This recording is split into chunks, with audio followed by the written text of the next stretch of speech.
20 जनवरी को बीजेपी को नया अध्यक्ष मिल जाएगा। ये तय माना जा रहा है कि नितिन नबीन का निर्विरोध निर्वाचन होगा और वो जेपी नड्डा की जगह लेंगे। लेकिन इन सबके बीच खबर आ रही है कि पार्टी के सीनियर नेता लालकृष्ण आडवाणी और मुरली मनोहर जोशी इस बार पार्टी अध्यक्ष के चुनाव में वोटिंग नहीं कर पाएंगे। चौंकाने वाली बात यह है कि ये पहली बार होगा जब दोनों दिग्गज पार्टी अध्यक्ष के चुनाव में वोटिंग नहीं कर पाएंगे। तो क्या है इसकी वजह और क्या है ये पूरी खबर, जानने के लिए देखिए ये रिपोर्ट। बीजेपी अध्यक्ष के चुनाव की तारीखों का ऐलान हो चुका है। 19 को नामांकन होने के बाद 20 जनवरी को पार्टी अध्यक्ष के नाम की घोषणा कर दी जाएगी। संभावना यही जताई जा रही है कि पार्टी के कार्यकारी अध्यक्ष नितिन नबीन पार्टी अध्यक्ष बनाए जाएंगे। लेकिन इन सबके बीच एक ऐसी खबर आ रही है जिसने इस चुनाव को लेकर चर्चाएं तेज कर दी हैं।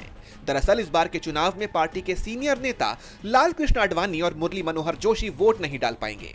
वोट डालने का अधिकार बीजेपी की राष्ट्रीय परिषद के सदस्यों को होता है और पहली बार आडवाणी और जोशी का नाम इस सूची में शामिल ही नहीं किया गया है, यानी उनका नाम वोटिंग लिस्ट में ही नहीं है।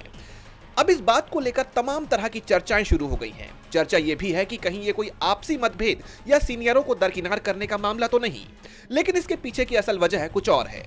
दरअसल भाजपा के संविधान के मुताबिक राष्ट्रीय अध्यक्ष चुनने के लिए मतदाता का राष्ट्रीय परिषद का सदस्य होना जरूरी है। आडवाणी और जोशी फिलहाल दिल्ली से परिषद के सदस्य हैं। नियम यह है कि राष्ट्रीय परिषद का हिस्सा बनने के लिए उस राज्य में संगठन के चुनाव पूरे होने चाहिए।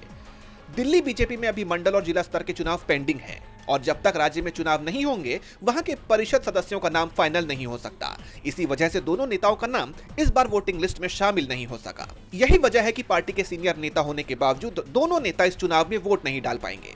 इन सब के बीच बीजेपी के राष्ट्रीय अध्यक्ष के चुनाव में वोट डालने की तारीख करीब है। पार्टी अध्यक्ष के पद के लिए नितिन नबीन का नाम फाइनल है और उनके नामांकन में खुद प्रधानमंत्री मोदी, अमित शाह और राजनाथ सिंह प्रस्तावक बनेंगे। 19 जनवरी को नामांकन दाखिल करने की प्रक्रिया पूरी होगी और अगले दिन यानी 20 जनवरी को नितिन नबीन के निर्विरोध निर्वाचन की औपचारिक घोषणा होगी।